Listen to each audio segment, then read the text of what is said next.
Hello எரிவான், நெய் தீந்துருச்சு. சரி நெய் காய்ச்சுவோம் அப்படின்னு சொல்லிட்டு தான் பாலாடை எல்லாம் சேர்த்து வச்சுருந்தேன். ஒரு 1 மந்த்தாக சேர்த்து வச்ச பாலாடை தான்.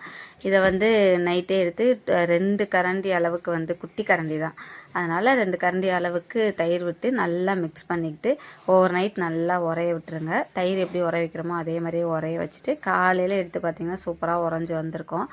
அதை ஒரு ஜாரில் மாற்றிக்கோங்க. ஜாரில் மாற்றிட்டு ஃபஸ்ட்டு ஸ்லோவாக அரைச்சிக்கோங்க. செகண்ட் டைம் லைட்டாக ஐஸ் வாட்டர் ஊற்றிட்டு நல்லா பல்ஸ் மூடில் அரைச்சி எடுத்திங்கன்னா பட்டர் கொஞ்சம் பிரிஞ்சு வரும். அதை நம்ம நல்லா மூடிட்டு நல்லா ஷேக் பண்ணிகிட்டே இருந்தோன்னா பட்டர் நல்லாவே பிரிஞ்சு வரும். அந்த பிரிஞ்சு வந்த பட்டரை ஒரு பாத்திரத்தில் ஐஸ் வாட்டர் ஊற்றிட்டு அந்த பட்டரை அப்படியே எடுத்து அதில் போட்டிங்கன்னா பட்டர் தனியாக அப்படியே மிதக்கும். ஒரு 2-3 டைம்ஸ் நல்லா வாஷ் பண்ணிக்கோங்க.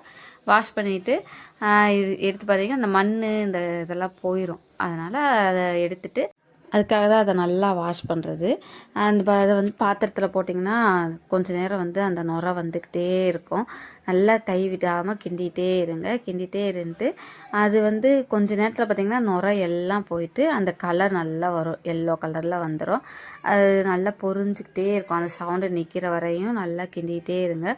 அதுக்கப்புறம் முருங்கைக்கீரை கிடச்சிச்சின்னா முருங்கைக்கீரையை போட்டு அதுவும் நல்லா பொரிஞ்சு முருகல் அளவுக்கு வந்ததுக்கப்புறம் ஸ்டவ் ஆஃப் பண்ணிவிட்டு கொஞ்சம் நேரம் ரெஸ்ட்டில் விட்டுருங்க. ரெஸ்ட்டில் விட்டுட்டு அதை அப்படியே வடிகட்டி ஒரு இதில் ஸ்டோர் பண்ணி வச்சுக்கோங்க. குவாலிட்டி சூப்பராக இருக்கும். கண்டிப்பாக ட்ரை பண்ணி பாருங்கள். அதே பாத்திரத்தில் கொஞ்சோண்டு சாப்பாடு போட்டு கிண்டி அதையும் சாப்பிட்டு முடிச்சிட்டோம்.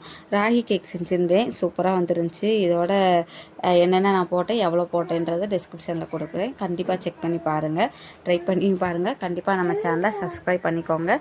பாய்.